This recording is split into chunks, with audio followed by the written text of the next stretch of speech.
we're live for the fifth time trying.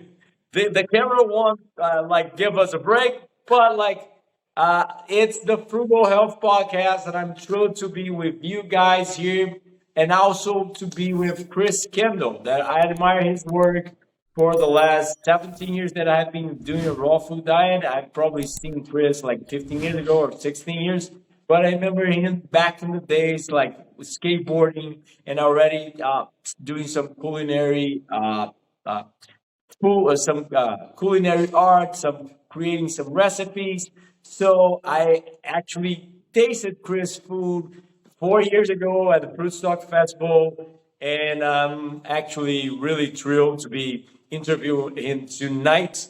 And actually, this morning, maybe you are seeing tonight, but anyway, Chris, tell us why did you start Raw Foods?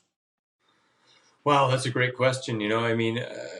I started with raw food and just health in general because I was lacking health physically, mentally, emotionally. I was falling apart in the late 90s. I didn't want to live anymore.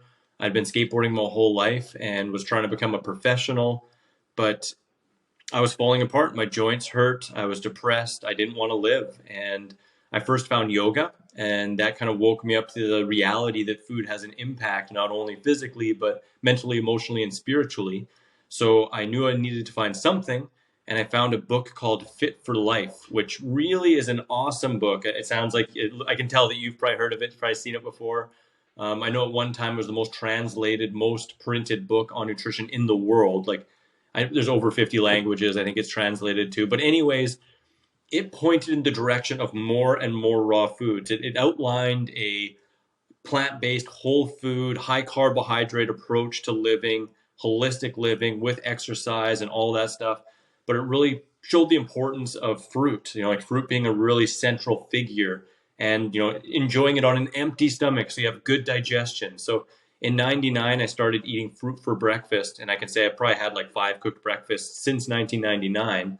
And progressively, over a 4.5 year period, I went from smoking, drinking, fast food, meat, carnivore, like the grossest, greasiest food I could possibly eat on purpose, to high raw vegan. And it was that 4.5 year transition. I was reading everything I could, and everything pointed more and more and more towards raw food. Everything said fruits and vegetables are number one foods. So I kept on going back to that. And, again, it was because I needed it. I was depressed, my joints hurt. But a lot of this still was really athletics. Like, that was kind of the core of it. I wanted to be able to skateboard more. I wanted to be able to chuck my body down flights of stairs and recover fast and achieve my dream of becoming a professional skateboarder. So that was really the main impetus. And, I wanted to become a chef, but I couldn't find a vegan chefing school. So I went into nutrition, holistic nutrition course. And it was during that schooling in 2004 that I met Dr. Doug Graham, and my whole paradigm shifted. And I was like, all raw, this makes total sense. He cleared it up because I tried to be all raw before that, but I couldn't figure it out. He made it super simple. I went all raw the next day, and my heart center burst open. And I tell you, Dr. Ed, is like, seriously, I was like, this is why I'm here. This is what I want to share. This is what I want to bring to the people. And still before that, those 4.5 years, it was for skateboarding. It was for athletics. Like, yes, I love the animals. Yes, I love the ecology aspects of it. But if I was being totally honest, the main reason I was doing it in the beginning was for skateboarding, But that all shifted, and I was like, wow, like, people need to feel this. People need to know this. And I won't put all the credits on raw food only. It was also because I think I'd really found my purpose. I'd already been in school. I've been studying for 5 years, applying a high raw diet. And then all of a sudden I was just like, wow, just my mind, my heart, my whole body just opened. And it was like, this is it. I want to do this. So that was, 2004 is when I really went full on. Nice. I doesn't have the same story because I wasn't skateboarding, but it was quite similar. I was trying to be a professional. I was a professional Counter-Strike player, and I started getting sicker and sicker every day because we had such bad lifestyle habits, right? I was competing all over the world, and then I went to a lot of doctors. Nothing was working. I had terrible health. I found raw foods, and then a couple of months afterwards, I found Doug. Doug completely changed my life. I'll be forever grateful for him. And also, I felt like, dude, people need to feel this. People need to know this. It's like, so I dedicated my life to the same purpose to share this message with everybody. So Yeah. I'm glad to hear it. I didn't know your story. I know that you're passionate about it, but I didn't know the details. It's so Nice. awesome, right? And it's so common too, just because this lifestyle, it changes you from the inside out and it affects every single aspect of life. And like, once you feel it, once you see it, you can't unsee it. You can't unfeel it. And you just know. And it's just like every cell, every single cell in my being is just screaming with like, this is so amazing and feeling so blessed to be alive and to be able to share this vitality, So it's like, I can't imagine doing anything else. And, I could briefly just say it took me still another 4.5 years of living the lifestyle 100% to where I got to a point where I was like, I couldn't deny it any further. I had to do this as a profession. Like I was doing other stuff and just eating raw food. But at one point I was just like, there's nothing else in the world I'd rather do. Like, this is what I want to do, And so I just went full force. So now it's been like 13 and a half years, I think, of like full time, 13 or 14 years of full time, just doing this as a profession, consulting people as we've met at Woodstock, chefing at events and doing my own events and, making recipe books and all that good stuff, putting out videos and just like trying to really spread that message and help people as much as we possibly can. Nice, nice, nice. And so you healed from a lot of stuff, right? You said like depression, what else? Well, I mean, the early things were depression, joint aches and pain. I had chronic candida, known as systemic candida. I had major jaw itch and toe fungus and all that kind of stuff, brain fog. But really, the big ones for me were the candida, which I tried to shake for a while, as well as the depression, because it was really bad. Like my friends, a lot of them, they wouldn't know it. They probably would be shocked to hear it. But I was drinking basically every day. Drinking at the beginning was like fun and party, but after a while it was like to escape, And I remember just going to bed every night, like really genuinely wishing I wouldn't wake up. Like I remember being on airplanes, like genuinely, I'm not even kidding. I feel like a jerk saying it, but being on airplanes, wishing it'd crash, like thinking like crash, crash. Like it's crazy to think about now, but that's where my mind was at. That's where my heart was at. And that's when I knew I really needed something. And I feel really blessed that I found yoga, which I still practice, and of course, nutrition that was raw food based. And it's really funny. I don't know if you know this, Dr. Ed, but I found Fit for Life, which I still recommend to people, especially if they're just kind of new into health and nutrition, because it's a really great outline and a good direction without being like, this is the only way. It's just a really good outline. But Harley and Marilyn Diamond, who wrote that, were also mentored under T.C. Fry, which was Dr. Graham's main mentor as well. And they all knew each other. And, it's just a little bit of a different approach where Dr. Graham really took it like 100% raw and how to make that specifically work. And they wanted a wider funnel. And they said like high carb, low fat, whole plant foods, and pointing towards raw food, but not strictly just raw food, And so it was just really interesting to me that I learned that the first people that really impacted me were Marilyn and Harvey, and then later meeting Dr. Graham, and he just like so clearly impacted me. And they both go back to that same stock of T.C. Fry, who was also influenced. He was influenced by Herbert Shelton and other greats in the hygienic movement. So it's just really cool to see that.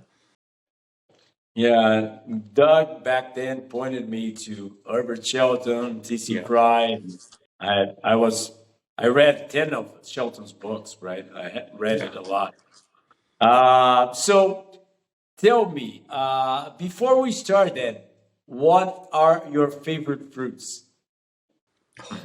It's the toughest question in the world. And I'll first start by saying, like, really my favorite fruit is whatever is in like peak season, peak quality, and in my hand. Because when I'm in a cherry tree and I'm eating cherries, I'll swear that it's the best thing I've ever had in my life. And when I was in Bali and I was Lewis Bali and I was eating a durian that had just been dropped like a couple hours ago, I swore that was the best thing I ever had, and like recently I was eating mangoes. I got these organic mangoes for like $8 a case, and I was almost crying while eating them, So it's hard to say. Mother Nature is so kind, and she blesses us season by season. I just had nectarine yesterday. That was one of the best things I ever had. 2 days ago, I had an avocado, and I swore it was the best I ever had. But I will say, I will say, if I was really, really pinned to it, and I was only able to pick a couple fruits, I'd probably be looking at mangoes, tomatoes. That surprises a lot of people. Bananas, but for eating, apple bananas or silk fig, Namois, those are great too. Durian, and maybe I'll throw in a green. I'll throw in Napa cabbage just to have a nice, well-rounded kind of thing. Because with those 5 foods, I could just be like happy as a peach forever. And geez, peaches. I mean, they're good too.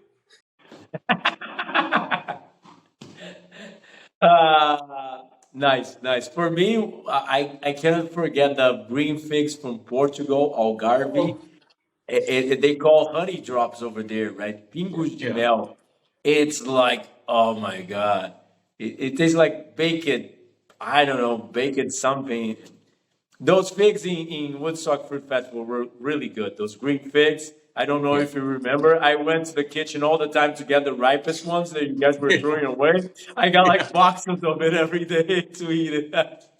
Figs, I tell you, man, sometimes you get spoiled and it kind of shifts your perspective on produce. And there's this one year I was living in Los Angeles, and there was a fallen fruit map. It's actually called fallenfruit.org, and it has a bunch of maps of different places in the States and some other places that show where local fruit trees are. But anyways, I was living there late 2000, no, like 2008 or 9, I think. And anyways, I found that fallen fruit map, and I found like 6 different fig trees, and the fig season there was almost 2 months long. And there was each tree was a totally different variety, from little teeny red or brown ones to purple to like bigger green striped ones to these big, like almost baseball sized green ones. And for almost 2 months straight, at least minimum 1 meal a day and often 2 meals a day, I was in the fig trees, just picking just the perfectly ripe ones that a little dewdrop comes out of, until I almost fell out of the fig trees. And since then, I've barely bought any, just because it was so damn good. Like nothing compares.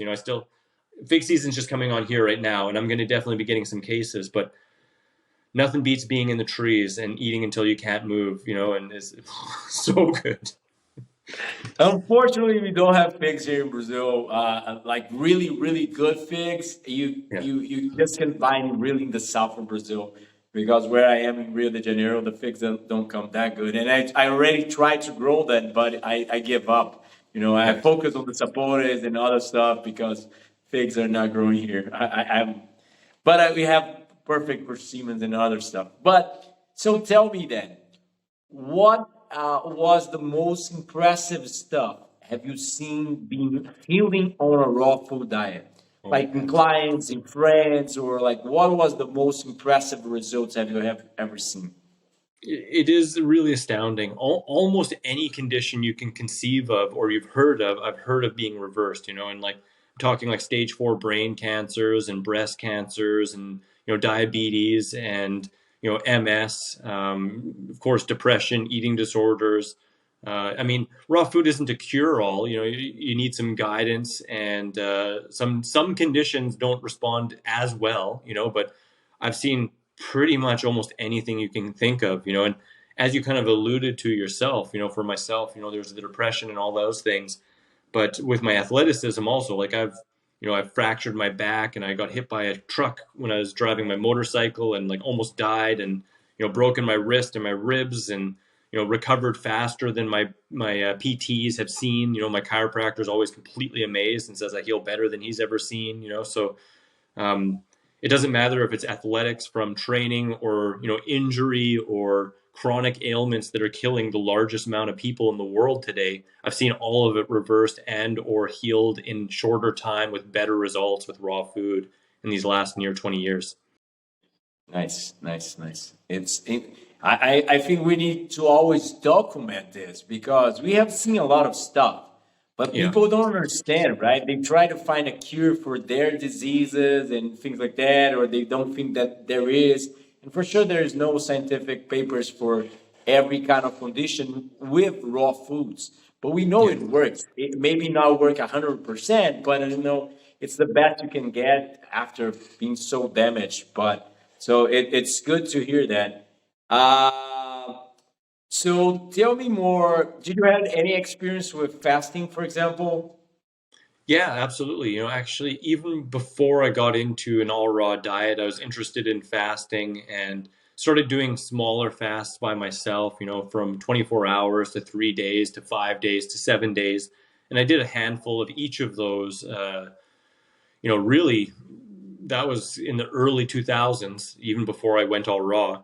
And then when I did go raw, I didn't really fast as much. I did a couple shorter ones, and I did one 11-day fast, I think that might have been around like 2012 or something, or 2010, somewhere around there. I'd have to look. I actually documented it on my YouTube channel at the Raw Advantage, and had daily vlogs from every single day and going into what happened. I did it at my favorite retreat center, the Farm of Life in Costa Rica, and that was a pretty powerful experience. I also do know, different fasting practitioners pretty well. And, of course, I've talked to Dr. Graham a whole bunch about fasting, and read Rational Fasting by Herbert Shelton. And, I'm pretty well versed in it. But my biggest aim these days is to live in such a way where I don't require a fast, and that's in general what I recommend to most people that I'm coaching or talking with, is just to get the lifestyle down so that you can be in that slow and steady wins the race, unless you have a major chronic ailment or condition or situation that isn't responding as fast as you'd like with the lifestyle. But even still, I generally say, like, hey, let's go for a year with raw food and see how you feel, and then reevaluate so that you have a firm base. Because as you might know, one of the hardest things of fasting is coming out of the fast and getting back into a sustainable, well-planned lifestyle. And unless you have a really firm base, a lot of people can really undo the benefits they get from the fast and just yo-yo all over the place and binge and purge, So you didn't really ask that, but that's my long-winded answer about No, fasting. no, wise words, dude. Wise words. I completely agree with everything. Most of people in Brazil that follow my content, because I have a book on fasting and I have a documentary like with 1.5 million views on fasting. Wow. They, yeah, yeah, it's the biggest seen video on my channel, right? So like they only care about asking me like how much days I need to fast, how many days I need to fast for healed, blah blah blah. And I'm like, fasting should be the last thing you should think of right now, right? Like for sure, fasting helps more than anything, like in terms of reversing a chronic condition, but it's like 360 4 days a year. If you fast like 30 days per year, still there's 334 days to live hygienically. If you don't learn, I was in a fasting center last year with Lauren Lockman. I did a documentary also over there. I fasted for 40 days, and after the fast, and the place is awesome. I don't have anything to complain, but a lot of people there, because they don't study hygiene, they don't understand the importance of it. They were breaking like 40-day water fast and using chili on the food, like Oh, so. right Yeah, off the, with yeah, like a little irritating. preservatives, yeah, with all these though that's even preservatives on the chili, like it's industrialized, right? So people don't understand that it's way more important. The fasting is actually to understand and to apply hygiene in their daily living. So I agree completely. I was just giving, it's always good to get different perspectives and different opinions, and to people be aware that diets is way more important than fasting itself, because we Absolutely. eat for many more days than we fast during our whole lives, right? Or at least we Absolutely. want to, right? Maybe you are in a feminine and you don't have food, but other than that, like Yeah, that's if you that's have definitely what's kids, allowed right? us to survive, right? That's what's allowed us to survive as a Yeah. species and come to thrive. But now we are in abundance, and I mean that abundance can drive people to excess.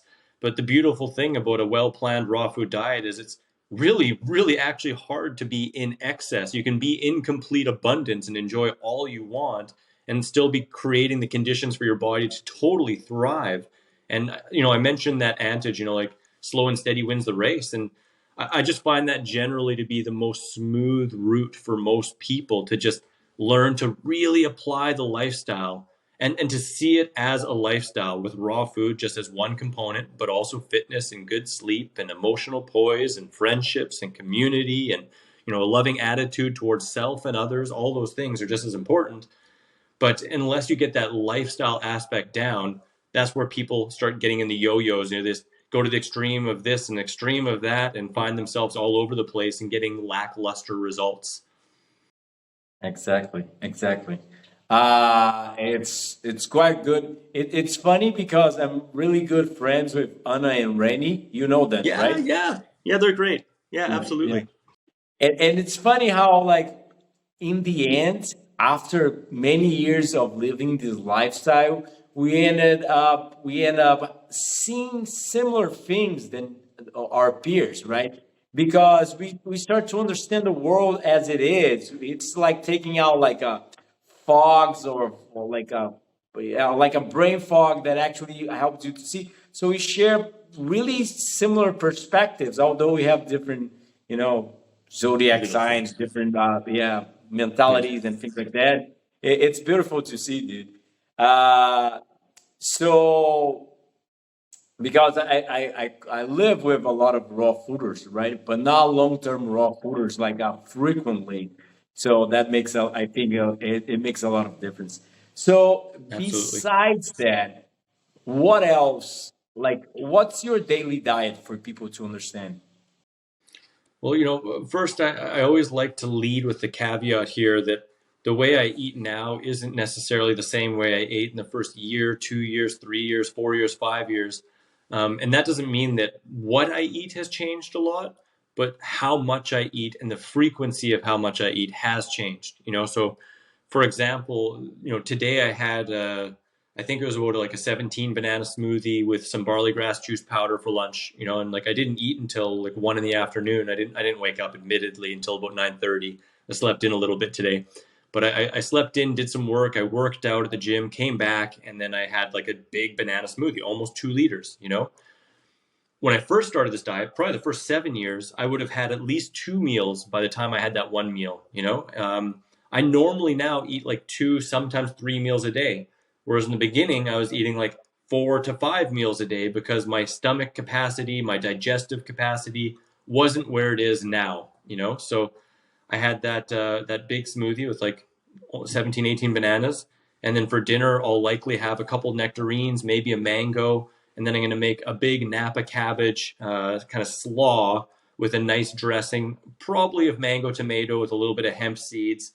I'll throw some sprouted lentils, and I may dehydrate some mushrooms on there. But I'm talking big, like it kind of scares people, but I literally actually have like 2.5 kilo salads, you know, like giant, you know, when I'm considering the sauce and everything. Whereas again, in the first few years, that would have been absurd, you know, like I'd still eat a big salad back then, but I wouldn't be eating like a kilo of greens, you know, like easy at each meal, you know. So I eat a lot. I typically find that I eat between 8 to 12 pounds, or you know, like 3.5 to 5 kilos of food per day, and that hasn't changed a lot. It's just, again, instead of doing it in 4 or 5 meals that are a little smaller, now I pack it in two big meals, generally speaking, you know, and I love it that way. For me, it brings me a lot of freedom. I'm not thinking about food, and I only eat when I'm genuinely hungry, and I eat from hunger until complete satiation, never feeling like I'm going to overdo it, just stopping when I don't enjoy it anymore. You know, it's like I said, it's so hard to overdo fruits and vegetables unless you're eating, you know, to try and suppress something, or you're really distracted and just shoving it in. Or maybe if you're eating handfuls of nuts, you know, if you're eating lots of high fat stuff, you can overdo it. But when we're talking about like fruits and vegetables, yeah. So to kind of cut it down, you know, I generally eat 2 fruit meals a day. One is sweet and dense, the other is a little bit more juicy. And I follow up that juicy one with a giant vegetable meal, which is either based on greens and a dressing or more hearty vegetables. I'm known for curries, and I like to make like Indian curries and Thai curries and Ethiopian curries and stuff like that, and stews. But that's pretty much it. Fruits and lots of greens and vegetables and a bit of nuts and seeds. Nice, nice, nice. So you're talking about sprouted lentils as well and mushrooms. I Yeah. saw you do bees as well. just Yeah, so some people beans, a little. understand what would be. Yeah, it's funny. I used to be it's like the funny thing is before I got into raw food, I used to like, ferment my own sauerkraut, and I used to even before that, I used to like make my own ghee and my own paneer, like animal product like based cheeses and stuff. And then when I went vegan, I still did a lot of sprouting and all that stuff. But when I first went raw, I let go of all that. I was like, I don't need sprouts anymore. I wouldn't find sprouts in nature. Yeah, so I let go of sprouting for a long period of time, and then just really kind of recently I started doing it again. So I've had periods of like over a decade with almost no sprouts or anything like that, and really just focusing on fruits and greens and a little bit of nuts and seeds. But some little shifts that have occurred is I now am enjoying a little bit more sprouts.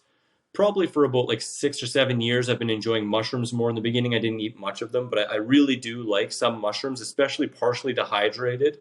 And the last maybe like 4 years, I've been including a little bit more seaweeds, really high quality nori or dulse or a little bit of kelp. And actually, kind of recently, I've included some sea moss or Irish moss. Um, but those are probably the slightly different things. But sprouts, man, like my most common for sure are lentil sprouts. I really love black lentil sprouts. And I also really like mung bean sprouts.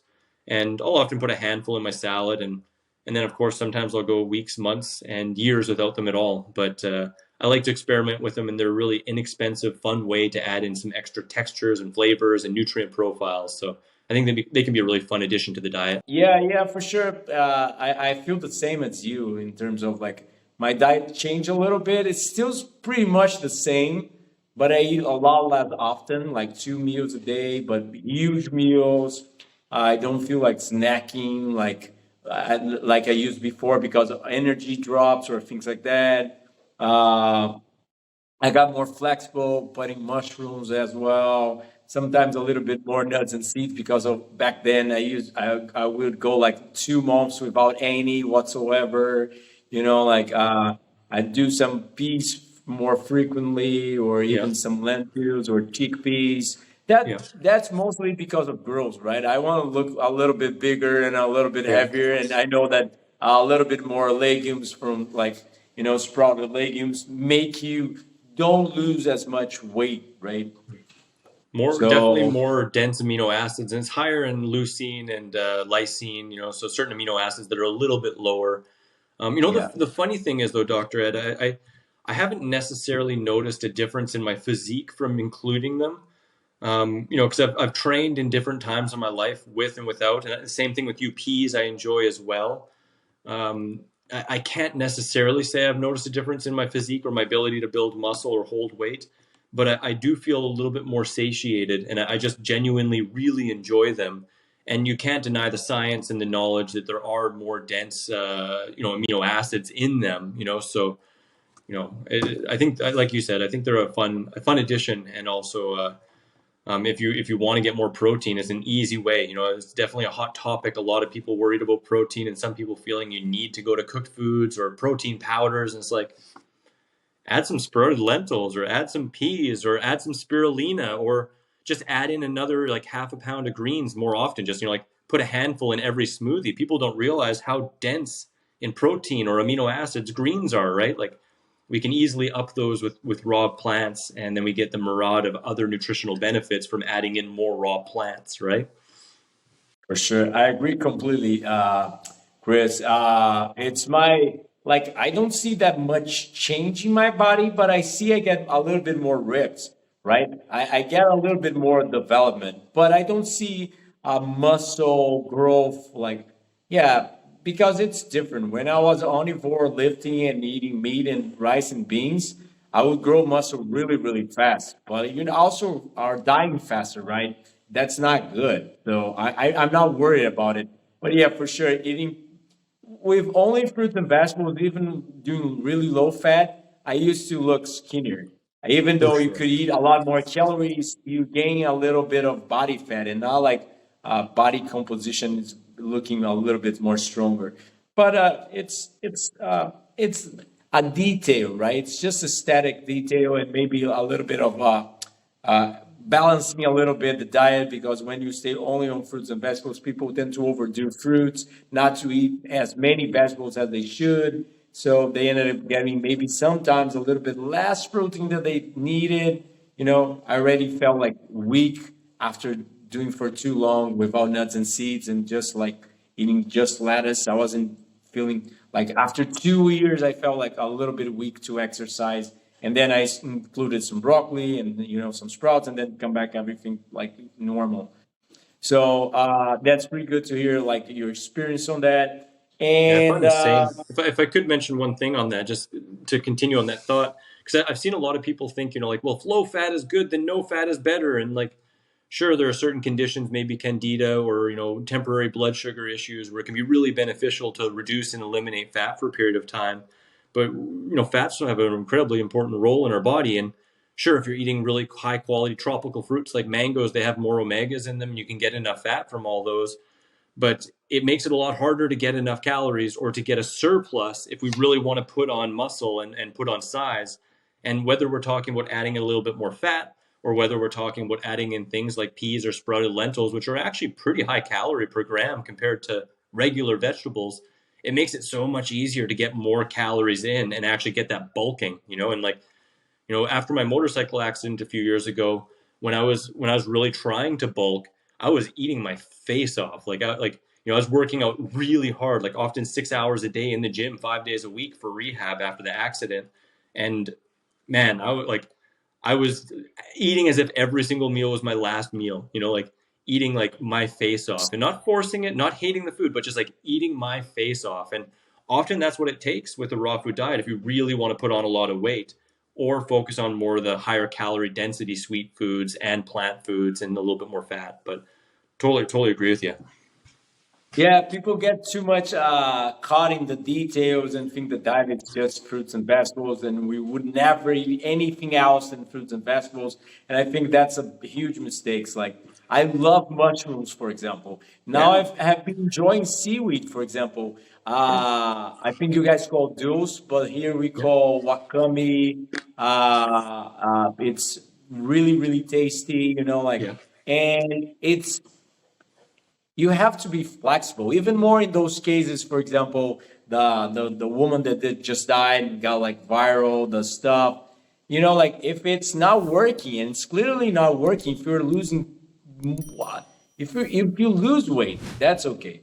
But if you're long term having a lot of symptoms and really 30-40% lower weight than you should, it's time to understand that the diet's not working, you're doing something wrong, you have to adapt, like, so people are, I think, sometimes too focused on trying to live on fruit only, fruit only, fruit only. For sure, we feel better, like fruits, the almost a perfect food, but I think also we feel a lot better because of the lower protein intake, and the lower calorie intake ends up starting autophagy. So you lose weight, you feel better, but in the long run, that's what you said actually, and I agree. We need some fats, we need like varieties, we need nutrition is not a daily day basis, it's a long-term basis. So vitamin B12, for example, can be stored for 10 years, right? So like, don't, all listeners, don't get stuck with just one fruit forever. Don't do No. that, some crazy stuff like that. And it's super popular right now, and it's kind of tough because, people get into this for a few years and they eat predominantly fruit and they feel so spiritually connected and amazing. And so they preach, this is all we need. We only need fruit and everything else is too heavy. And I've consulted and coached so many people who have followed that line of thought to a point where all of a sudden they're not able to digest greens very well, or they're not able to digest vegetables at all, or they just get bloated, and, they start seeing less than optimal results. And they feel like, oh, well, I must have did something wrong, so now I have to fast, or I need to do another detox, or I need to do this. And it's like, a lot of the times it's just the pattern of like too much simplicity and not allowing some variety and some levity and some like flexibility that can actually hinder our longer term progress, our digestive power, and our sense of ease and fun in the lifestyle, because if we're traveling or if we're out and about and like, oh my gosh, someone put some, carrot in a thing, and like, nope, I can't eat carrot. That's too much. Like, you know, if you have an allergy or whatever, like I respect everyone's choices, but just the things that I've seen with the long-term people is having some flexibility, having a sense of ease around the lifestyle, knowing what works for them, but also not being worried about one meal here or there. And, challenging their digestion sometimes a little bit, because everything grows with challenge. If we only eat fruits because it's the easiest thing to digest, well, what happens? Our digestion gets weak, so having a little bit of flexibility, having a bit of greens and all those kinds of things, I think in the long run, it really helps. And just like you said too, like, a lot of people eschew mushrooms and don't think they're great. And it's like, wow, like mushrooms are, one, like they've been around for forever. And like, the species closest to us, they eat mushrooms, and, like they're incredibly rich in certain nutrients that fruits and greens aren't incredibly rich in, like selenium and zinc and chromium. So yeah, like a lot of people, they don't like mushrooms, but they're jam packed in nutrition, and the animals that are closest to us enjoy mushrooms. And I like to use my body as a laboratory, and like experiment with stuff and try different things. And I really noticed that when I have mushrooms, I feel great, especially in the winter. And then I found out that mushrooms are like one of the only plant sources that have vitamin D, and they're also high in selenium and zinc and chromium, and specific nutrients that aren't really that common in fruits and vegetables, and at some points are actually problematic nutrients for vegans. So, I love them, and I love the texture, and they're amazing. But it's only through having that flexibility and trying different things a few times to see how my body adjusts and the microbiome adjusts, to see if I really enjoy them, to see if they were of benefit. And instead, if I was just going by philosophy and thinking, oh well, fruit's the only freely given food, I should only eat fruit, instead of looking in the real world and looking at the animals that are closest to us, the people that have been doing this long term, what the science says, and then what my experience is, I wouldn't otherwise be doing these things, and like you said, you're enjoying them too. They're pretty dang tasty, like a partially dehydrated mushroom in a curry or a burger or just a salad. It's pretty nice. Even by themselves, like Yeah. shiitakes, button mushrooms, creminis, Yeah. they're like I can eat like a half a kilo easily, and not like. Unfortunately, they are a little bit expensive here in Brazil. I know that they are more cheaper in US, but and in Europe as well. But I think we don't understand everything about nutrition yet. No. So there are things that are like in different proportions that we need in different categories of food. So I'm not prone like the legumes as we were talking about, right? Yes.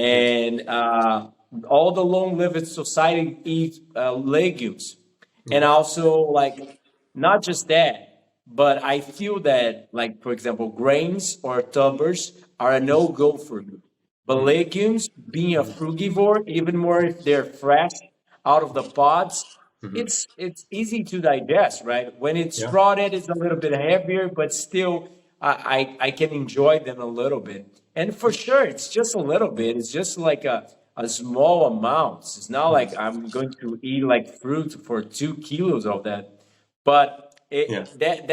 that's what I think a lot of raw fooders like sometimes long term have lost the perspective, and maybe even causing harm for people in the long run, because most people must understand that we have to be flexible in the long run.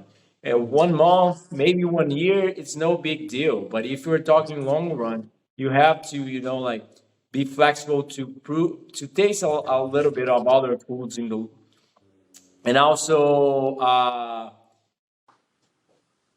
yeah, as you said, the mushrooms with vitamin D and like they have vitamin B12 as well, although it's an analog, Mm. maybe it has something that we still don't understand, right? Mm. And also, Michael Greger posted a video like 2 years ago or something like that about bonobos actually going down lakes and Mm. harvesting seaweeds. Yeah. So the chimps that we're most closer related to, the bonobo, and because most people don't know they're pygmy chimps, actually eat seaweed. So Yeah. why don't we? Yeah. Like Yeah, absolutely. I think a lot of times, and I mean, I really strongly believe in the major hygienic principles, and especially when we're talking about the largest percentage of our diet.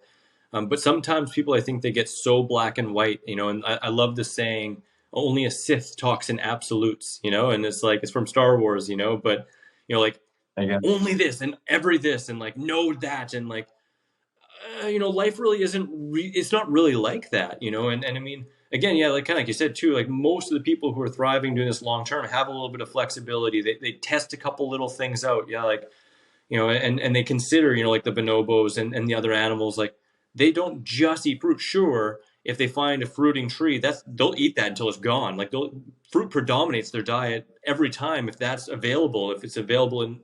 But in reality, we evolved. If people don't like that term, we've lived symbiotically with a wide range of plants, and we're opportunists. And yeah, we have found that fruits are our number one foods, and greens are a great accompaniment.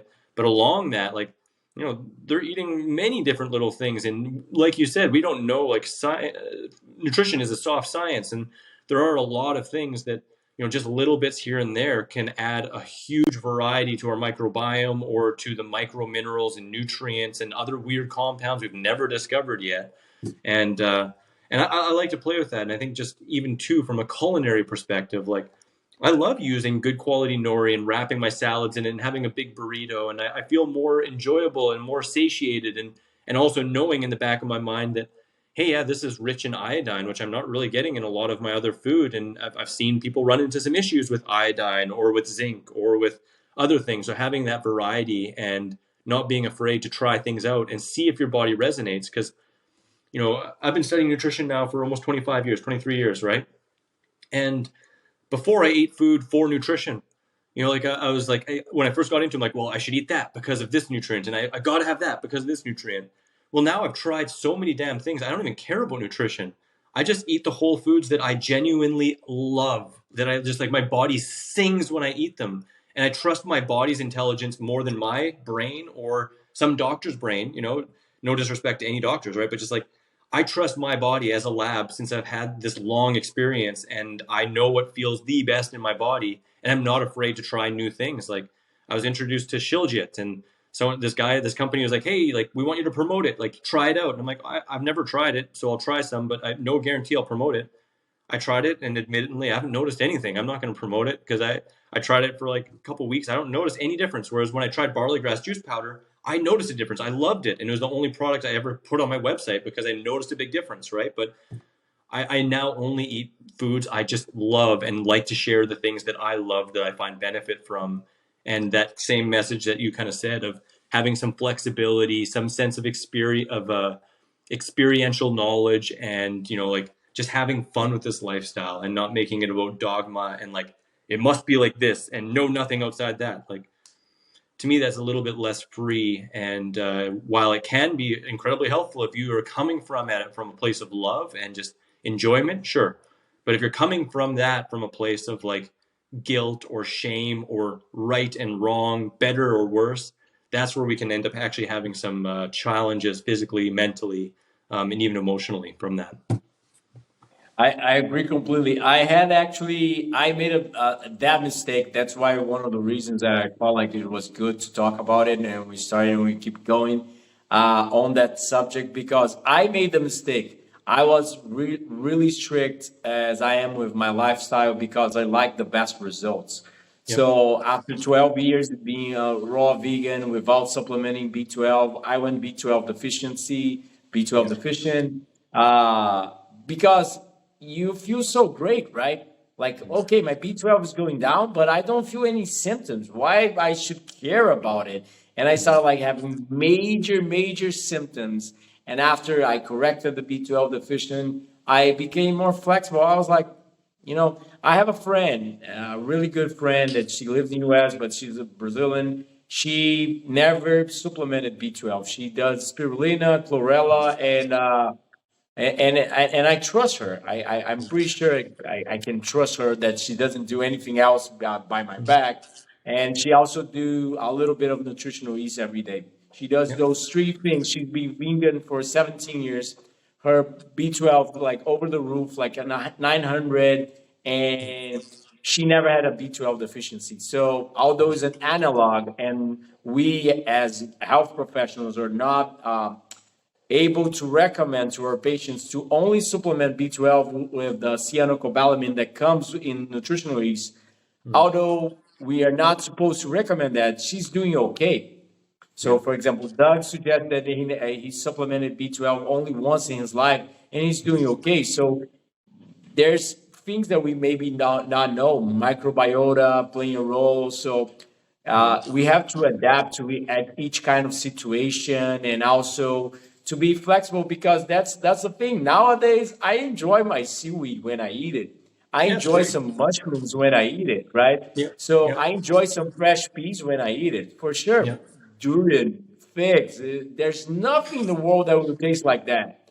Yeah. But as small bits and pieces here and there, once in a while, I see as improvements and not as downwards. Me So too. Me too, man. And I actually had the exact same experience too with B12. Although it was over a 10-year period, I saw my levels steadily going down, and I thought the same, like, ah, no big deal, no big deal, until it came to a point where I became majorly symptomatic and clinically low, and so I ended up getting a shot and then supplementing, and I've continued supplementing, and something I just wanted to mention that a lot of people don't know, but if people are using nutritional yeast and it has B12 on the package, that is actually supplemental B12 because it's not intrinsic to nutritional yeast. They actually spray on a synthetic B12, so it's still supplementing if you're having that, and it's an interesting thing too with. I mean, it's lower amounts, right? So it's such low that we recommend like 1,000 micrograms of B12 per day into like in a week, twice a week. So it's such a small amount, but some people absorb better probably. So Yeah, maybe it, that's it enough. depends how much nooch you use, because some people put tablespoons and tablespoons of nooch on every single thing because they like that cheesy flavor, and like I remember actually it's kind of funny because I think it was I was coaching a pro skateboarder at the time and I hadn't had nutritional yeast for like 9 years before I went raw food because I heard it was like had excitotoxins and it was too close to MSG, so I totally took it out. I loved it as a vegan, but I didn't include it as a raw vegan. And this was during the time where I was like deficient with B12 and like getting close to the point where I was clinically deficient, but I was really low. And he really wanted a cheese sauce. So I bought some nutritional yeast and made like a cashew nutritional yeast sauce for him. And I tasted it and I was just like, oh my God, oh my God. Like I thought it was so damn good. And later that night, I found myself sneaking to the freezer, because that's where I put it, eating spoonfuls of nutritional yeast. And at that time, I thought like, this is because it's so toxic and excitotoxin that I'm like driven to it. Like my body's like stimulated and I need this. But now looking back, I think it was because, it had supplemental B12 and my body was just like, oh my God, I'm getting something I haven't had for 10 years and I'm deficient in. Because after I became sufficient in B12 and started supplementing, I tried nutritional yeast again and I had zero drive towards it at all, So it's pretty amazing. And if we're really low, like it takes such a small amount, and like you said, can take 7 to 10, 12 years to become deficient if you're already sufficient. So it's like, it's such small amounts. I mean, I really think too, people think that that's a reason that the vegan diet is BS because, oh, well, you need a supplement. And as you said, a lot of people have found that they don't necessarily need it if they're eating in a really well-rounded way and have a great microbiome and are pretty close to nature. But I really think, in the past, like, we didn't have toilet paper. We'd wipe our bum and get a teeny bit of B12 on our fingertips and then touch a fruit and eat it. Or we'd be drinking from streams, or we'd be picking fruit from all over the place and in nature, not sanitizing. And it's a bacterial borne nutrient. So we'd be naturally getting it. But most of us are pretty like hygienically clean in terms of, like antibacterial washes and, sprays on the fruits. We're not eating fruit from nature as much. And, I know it, just as you said too, it's unwise to recommend that you're going to get it all from your environment, even if you're gardening, because it hasn't clinically been shown to be sufficient. It's like, it's one of those problematic nutrients that we can't totally pin down and guarantee you're going to get enough, even if you're making your own sauerkraut and, gardening. But, that's the benefit of having some diagnosis and checking every once in a while, right? Like getting both UMMA and some homocysteine levels checked to make sure that you're in areas where you're not coming close to deficiency. Nice, nice, nice. Yeah, so a lot of people hearing and not know what Chris just said is the complementary B12 blood exams that are actually the gold standard for detecting a B12 deficiency. Yeah, it is. Yeah. So it's the methylmalonic acid or MMA or a urinary methylmalonic acid test, UMMA. And then the homocysteine is the collaborative test because when homocysteine is high, it really indicates that we're not adequate in our B12 levels in our body. Whereas we can have a good blood B12 level, but that's just going through the blood, not necessarily indicative of what's going on within our body. Yeah. So besides that, Chris, what other tips would you give to the listeners, to the people watching us? Like they want a better health, but they don't know where to start. They're lost. They're making mistakes, or they're losing too much weight, and they don't have the flexibility. What tips would you give to a beginner? Well, I mean, first and foremost is good education. So, watching more of your videos or checking out mine or reading things like the 80-10-10 diet to come to more clarity. So, at least the really good outline of what a sound, holistic raw food lifestyle looks like. And then the other thing that I'd say too is just like, have a little bit of patience and a little extra helping of love towards yourself in this journey, because it's really, really rare the person that jumps into raw food and just goes like, raw food overnight, perfect. Like we're unwinding for some people decades and decades of past habits and thought patterns and old favorite foods, and using food as a security blanket and as a best friend and as a numbing agent. And it takes a while. It's a really big undertaking, physically, mentally, socially, spiritually. It can really be a challenge. It's not all rainbows. And while we'd like to say like, yeah, raw food is the best and it feels the best, we generally have to go through all the junk that we haven't been dealing with, again, physically, mentally, emotionally, in order to become more clear, consistent, and comfortable in the lifestyle. We go through the different social situations that are challenging many times before we feel totally comfortable doing it, right? So my biggest recommendation is, get the knowledge, get some support from somebody you resonate with and talk with them, people who've been doing it for a while, and just be really patient, and focus on adding in more and more fruits and vegetables that you absolutely love, because that'll make it easier to continue doing more of it, right? And just add in more. The other stuff will start to fall away when you add in more, and you start to feel better, so you want to move more. You add in more exercise, and it's a continuing journey. There's no end, right? We can all find different things we can tweak and become better with. And it's really just one step at a time and focusing on what's right in front of us and what we can enjoy the most. Nice. And besides that, the last question would be, what else you pay attention in hygiene? Because we ended up always talking too much about diets, and it's for sure the topic that is it's more dreadful to people, right? It's easier to go to the gym. It's easier to take some sunshine, but it's harder to understand the details of diet living in such an industrialized society. So, what else would you pay attention to your hygiene lifestyle? I'd probably say sleep.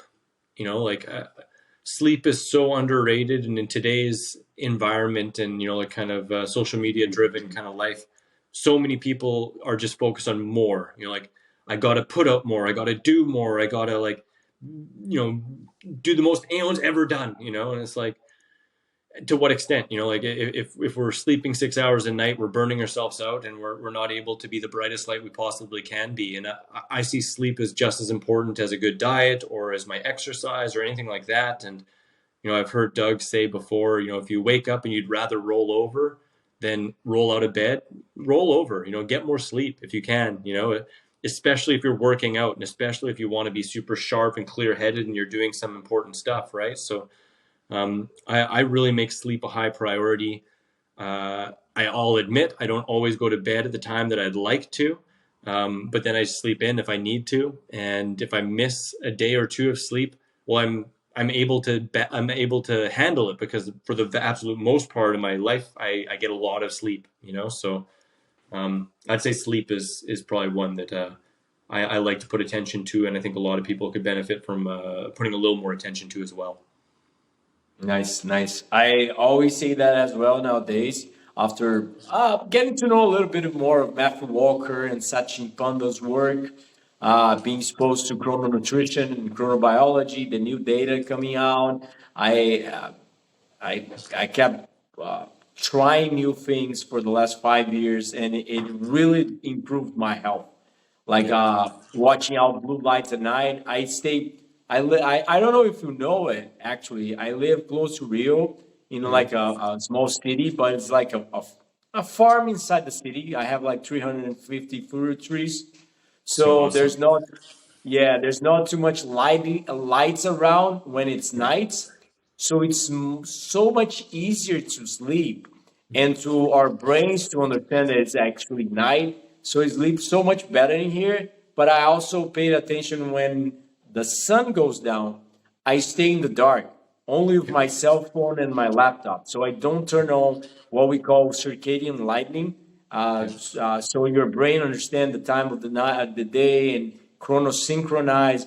So I have seen such a great improvement, and I also think it's so underrated. I used to eat late at night. I used Mhm. to see too much lights at night because of cell phones and work, blah blah blah. But nowadays, I really pay attention to it, and it's a game changer as well. Absolutely, man. Yeah, it's wild. People don't recognize that. I believe it's one night of sleep with less than 5 hours impacts our insulin response to the degree that we can be clinically shown as pre-diabetic. It's really crazy, you know. And so, like, we're talking about eating a high fruit diet, which is actually really good for insulin function. But if you're getting very, very little sleep, it makes it still a little more challenging for your body. You know, I mean, it's kind of like pulling both ways at the same time. You know, so definitely great to get enough sleep, and your athletic performance, your mental clarity, your blood sugar response, your energy, all of those things will thank you. Nice, nice. So, any last shout out and how any last message you want to give to the people, and also how do they can find you? Awesome. Well, again, I just really like to share with people that this lifestyle is so dang amazing. And, while I said, I came into this for holistic reasons, for mostly for athleticism, there isn't anything you can look at that this lifestyle doesn't make better. So whether we're talking about like increasing habitat for animals, like we're planting fruit trees, it's natural habitat. It creates topsoil. It creates more oxygen in the environment. It reduces our requirements for water and land use. It's like it's so good for the animals. It's so good for the planet. It's so good for us. It's a great example for other people. And it just lifts you up and allows you to feel a deeper connection to self and spirit.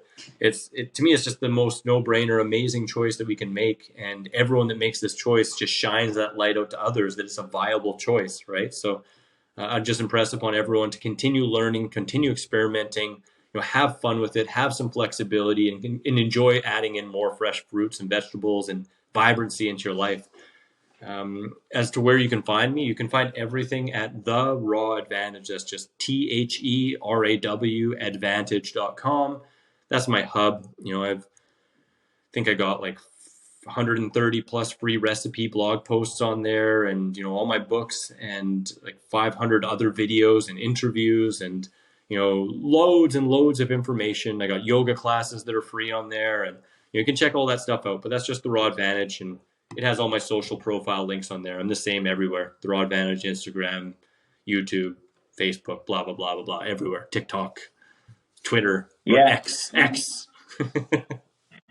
YouTube is he has some really nice recipes over his channel, everybody. So go check it, go learn something. He has some interviews as well. He has a lot of content, and I admire you. We follow the same path, of course, in our own ways, in our own countries, but Yeah. the path is quite similar. So I admire. I congratulate you for because a lot of people I feel sorry for it, but a lot of people get this information and don't try to share with people because I think it's you don't need to make a work out of it, but Mhm. at least make a statement. make like, a testimonial in video for some channel, for some of us, because people must know it works and it works like crazy.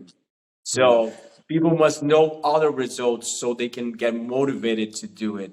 So thanks for being out there, man. I hope to see you once again pretty recently.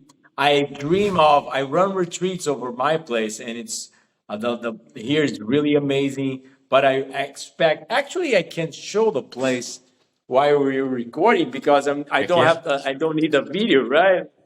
This is Yeah. a part of the place, right? It's just a small I'd part because love to there's, come out there, man. I've heard a lot of yeah, great things about Rio and just Brazil in general, and I would absolutely love to come out there someday. I see your dip bar and your chin up setup. That's awesome. yeah. You always you need to eat fruit, but you need to burn it to earn it as well, right? Like, Absolutely, absolutely. And it's fun when you have stuff like that set up. Every time you walk by, you just do a couple sets or a couple reps, and it all adds up. Like I often say, like I'm like a cat now with yoga. Like they don't sit. You don't see them on a yoga mat for an hour straight. They just every single time they feel like it, they do a huge stretch and then they run real fast, right? And they do that a few times a exactly. day, and they're like perfectly fit. Exactly. But I really dreaming right now of growing the English social media so we can run Brazil Fruit Festival retreats here. And for sure, be my guest whenever you want to show up. You are invited so we can do some content over here and Love it. enjoy some like seasonal tropical fruit out of the trees. Because those mango trees over there, there's like 10 different varieties. So it's like, so Well, mango and mangoes are my top jackfruit, five. Mangoes are yeah, my top mangoes five. and jackfruit. When they're in season over here, it's like so. And I have like so many different stuff planted over here: longan, sapores, black sapores, mame sapores, white sapores. They're still growing, but like I harvested some white, yellow pitayas the other day. I'm harvesting a lot of stuff already. Those are the So sweetest ones, those yellow pitayas. Well, yeah, yeah. if you need help, I can come help. Strip the fruit from your trees. No problem. For sure, dude. Be my guest. I hope to see you soon. Blessings and peace out, everybody. Take care, eat some fruit, and see you next time. Much love, brother. Thank you.